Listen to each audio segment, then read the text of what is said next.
যারা এই গণপরিষদের দাবি করছে তারাও তো 69টা প্রস্তাব দিয়েছে। আগে সংসদ নির্বাচন করা উচিত, গণভোট নির্বাচন নয়।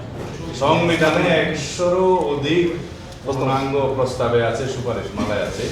ওনারা যে পুস্তকটা দিয়েছেন সুপারিশমালার মধ্যে পৃষ্ঠা নম্বর 45 থেকে 72 পর্যন্ত মোট 28 পৃষ্ঠা যে প্রস্তাবগুলো দিয়েছে সেখানে 105টার বেশি প্রস্তাব আছে, কিন্তু স্প্রেডশিটে ওনারা দিয়েছেন কেবল হয়তো আমি তো অতটা পাইনি, আমি আরো কম দিয়েছি, 57টি দিয়েছি আমি। তো এটা এখন বলেছি তো সেখানে আপনার মতামত দিয়েছি যে আপনারা ওনার কমিশন থেকে জানতে চাইতে পারেন যে কোনটা জানবেন। 57-এর মধ্যে কয়টার সাথে আপনারা একমত? সবগুলো তো মুখস্থ নেই, আমরা ওখানে দিয়েছি প্রায় যেগুলো একমত হওয়া উচিত ওখানে আমরা একমত হয়েছি, আর যেগুলো আমাদের ভিন্ন মতামত দেওয়া প্রয়োজন মন্তব্য সহকারে আমরা দিয়েছি।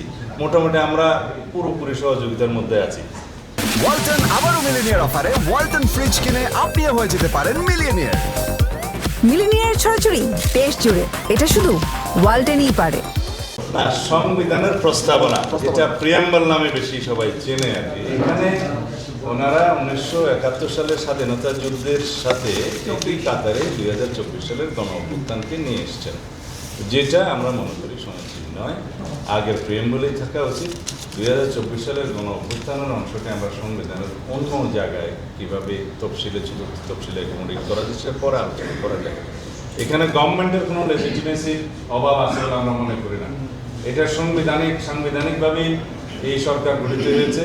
আর্টিকেল 106 অনুসারে সুপ্রিম কোর্টের মতামতের ভিত্তিতে অ্যাডভাইজারি রোল হিসাবে যেটা আছে সেটার ভিত্তিতে এই সরকার শপথ গ্রহণ করেছে। দে আর ভেরি মাচ লেজিটিমেট। তারপরেও যদি লেজিটিমেসির কোনো সন্দেহ থাকে সেটার জন্য পরবর্তীতে সংবিধানে আমরা যখন অনেকগুলো সংশোধনী এবং রেটিফিকেশন আসবে তখন চতুর্থ তফসিলে সেটা অ্যাকোমোডেট করার একটা ট্রেডিশন আছে আগের থেকে বিভিন্ন সময়, যেটা ট্রানজিশনাল পিরিয়ডে যেটা হয় আর্টিকেল 150 অনুসারে সেই প্রভিশনটা সংবিধান আমাদেরকে দেয়া আছে, সেই হিসাবে সেটা অ্যাকোমোডেট করা যাবে। আমরা সবাইকে ইনক্লুসিভ করেই এই রাষ্ট্র ব্যবস্থাটা সাজাতে চাই, বৃহত্তর রাষ্ট্রীয় কাঠামোগুলো সংস্কার করতে চাই, একটি শক্তিশালী গণতান্ত্রিক রাষ্ট্র বিনির্মাণের জন্য, বৈষম্যহীন এবং সত্যিকারভাবে একটি সুশাসন বা ন্যায় বিচার ভিত্তিক বাংলাদেশ গঠনের জন্য, যেখানে সবারই মর্যাদা থাকবে, সাম্য থাকবে। গণপরিষদ হচ্ছে একটা রাষ্ট্র নতুন গঠিত হয়েছে, সেখানে সংবিধান রচনা করা দরকার, সংবিধান নাই, সেই জন্য সমাজের বিভিন্ন শ্রেণী পেশার মানুষকে নিয়ে প্রতিনিধিত্ব আকারে একটা গণপরিষদ গঠন করা হয়। নির্বাচনের মাধ্যমে হতে পারে, সিলেকশনের মাধ্যমে হতে পারে, সেটা বিভিন্ন জায়গায় ট্রেডিশন আছে, এখানে লম্বা আলোচনার সময় নেই। সেই গণপরিষদ একটা সংবিধান প্রণয়ন করে সেটা গৃহীত হওয়ার পরে গণপরিষদের সেই সংবিধানের ভিত্তিতেই আবার একটা নির্বাচন হয় পার্লামেন্টের। এখানে আমাদেরকে রাষ্ট্র নতুন হয়েছে, আমরা এখন কত বছর, 53-54 বছরের পুরাতন রাষ্ট্র, আমাদের একটা সংবিধান আছে, সেই সংবিধানের হয়তো গণতান্ত্রিক চরিত্রটা বিনষ্ট হয়েছে, যার সাথে আমরা একমত নই, যার জন্য রাষ্ট্রীয় কাঠামো এবং গণতান্ত্রিক কাঠামোগুলো আমাদের বিনির্মাণ করা দরকার নতুনভাবে। সেই জন্য আমরা সংবিধানের ব্যাপক সংশোধনী এনেছি। যারা এই গণপরিষদের দাবি করছে তারাও তো 69টা প্রস্তাব দিয়েছে, আমরা হয়তো তাদের সাথে একটু কম দিয়েছি। এগুলো আলোচনা করে আমরা একটা বৃহত্তর ঐক্যমতের ভিত্তিতে এসে সংবিধানে একটা ব্যাপক সংশোধিত সংবিধান পেতে পারি। সেই সংবিধানকে তারা নতুন সংবিধান বলতে পারে, আমাদের তো আপত্তি নেই, এখানে গণপরিষদের কোনো প্রয়োজন নেই।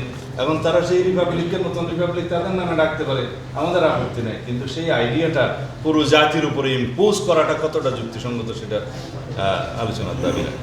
আমাদের গতকালকে একটা প্রেস ব্রিফিং হয়েছে, এখানে তো আপনারা মোটামুটি সবাই ছিলেন। আমরা বলেছি যে অপশনগুলো দেওয়া হয়েছে স্প্রেডশিটে, ইয়েস, নো অথবা আংশিক একমত, তারপরে গণভোট, গণপরিষদ, তারপর গণপরিষদ এবং পার্লামেন্ট একসাথে এটা বাস্তবায়ন করবে কিনা, বাস্তবায়ন অংশগুলো দেওয়া হয়েছে।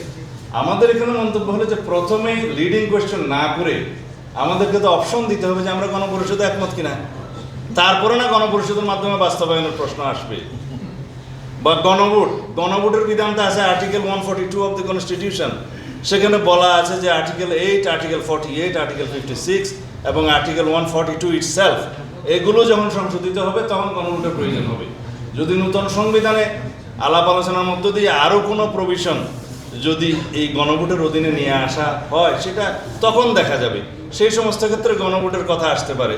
এখন গণভোট যদি প্রথমে দিয়ে কোনো সংবিধান গ্রহণের ক্ষেত্রে যদি জাতি একমত হয় সেটা আলাদা প্রশ্ন, কিন্তু আমরা মনে করি আগে সংসদ নির্বাচন করা উচিত, গণভোট নির্বাচন নয়। আমরা আগে মনে করি জাতীয় সংসদ নির্বাচনের মধ্য দিয়ে একটি গণতান্ত্রিকভাবে একটি রাজনৈতিক সরকারের প্রতিষ্ঠা হলে সমস্ত আলাপ আলোচনা এবং সমস্ত বিষয়াবলী ওখানেই হতে পারবে।